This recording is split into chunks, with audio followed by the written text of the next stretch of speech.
নবীর সাহাবী দেখেন কোন পর্যায়ের ধনী, ধনী এলাকার গভর্নর।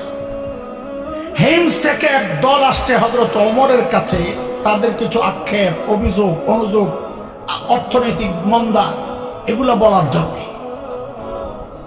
হযরত ওমর তাদের সব দুঃখ কষ্ট শুনে বলেন, তোমরা একটা কাজ করো, হিমসের গরিবদের একটা লিস্ট দাও আমারে, আমি বাইতুল মাল রাষ্ট্রীয় কোষাগার থেকে ওদের জন্য কিছু বরাদ্দ দিয়ে দিই। ভাই আল্লাহর বান্দারা সুযোগ পাইছে, সুযোগ পাইয়া লিস্ট একটা করছে মোটামুটি লম্বা, সুযোগ পাইছে। আল্লাহ হযরত ওমরের সামনে পেশ করছে গরিবদের লিস্ট। সাইয়েদনা ওমর লিস্টের দিকে তাকায় আর নজর ফিরাইতে পারেন না, অবাক হয়ে তাকায় আছেন তো আছেনই, তাকায় আছেন তো আছেনই। কেন?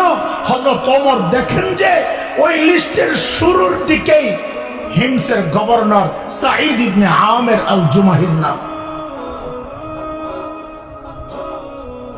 সাইয়েদনা ওমর জানতে চাইলেন,